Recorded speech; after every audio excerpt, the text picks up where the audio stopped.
I see also in the book that a lot of the old friends that you have in there, can I mention any names? There's Ray and Juan and Matt Dillon. How long have you been friends with all those guys? Maybe about 10 years. Ray is actually the first person I met. What was interesting is, in the very beginning, I would find discrepancies on websites, and I would email each website guy and say, hey, listen, you mentioned this truck has this, but somebody else mentions this. The only two guys that ever replied to me was Ray and this guy, Dwayne.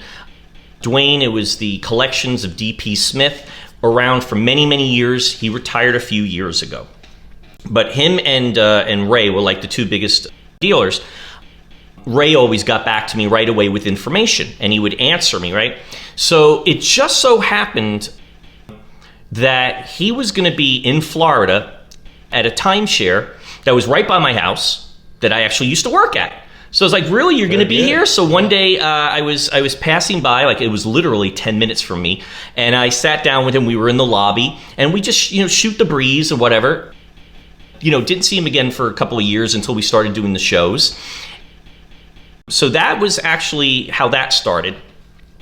Over the years, and well, now that Ray's retiring, it's kind of gotten a little more smaller at the top, if you will. There's not too many things out there. Not too many people left. Some authorities that have been around a while. What's funny is technically I'm the new kid on the block. Right? I've been around, I'm not as older as some of these other guys, but I guess I'm, still what's left, if you will. But keeping the tradition alive. Also, because of social media, we've been able to interact more with Hess themselves, which says a lot. And Juan is a super collector that I know for many years, especially when you need pictures of a certain rare truck, Matt Dillon, again, maybe 9 years, maybe 10. He just started out as a young kid saying, hey, can I help? Or I've got some info. And I'm like, yeah. That has grown. He actually wrote something really nice in the book about me. So it was nice that I was able to, I helped the collectors, I help people. Quick funny story, if I may, is that there's a couple other super collectors out there like Mark and Joe and Brett, and I could just keep going on. There's a bunch of them. But here's what's interesting, if I could share a quick story.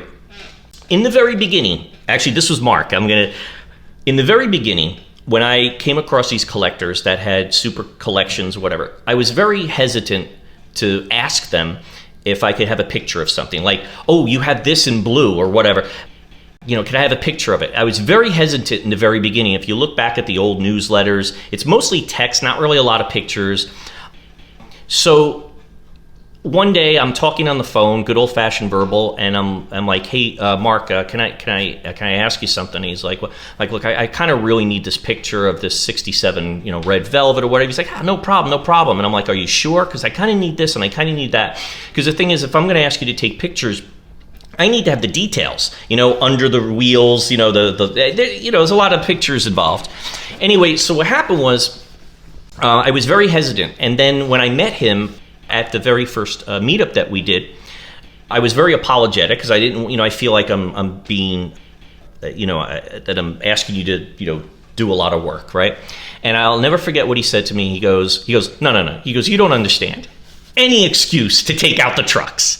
Not a problem. Anything you want. It's a great time. He's like, I'm borrowing my girlfriend's digital 4K camera, which back then was amazing, right? He'd send me these huge files. So that's how it started. Mark, there's another guy, Tom. I'd have to look at the book and see. Steve, there's a lot of people in the very beginning that again, they were just happy to, take out the toys, play, not everybody has a great display like this. A lot of times people have it, just in their boxes, in their closets, because especially up north, a lot of times you don't have a lot of space. So that gave me a lot of encouragement. And from that forward, then I had like a list of people. Oh, he has this truck. I need pictures. I need this truck. I need pictures. I could, call you up. Hey, Eddie, I know you have this truck. I need, this here, the super rare truck right here. This one I don't maybe not have pictures yet in the book. I'd probably say, hey, Ed, would you mind taking some pictures for me? And you might be like, yeah, not a problem. Take it out, play, and take the pictures of the truck. So that was the encouragement I got, and the feedback that I got from a lot of people is like, yeah, sure, anything to play with the trucks. That's how it kind of started. That's what got the ball rolling. Very cool.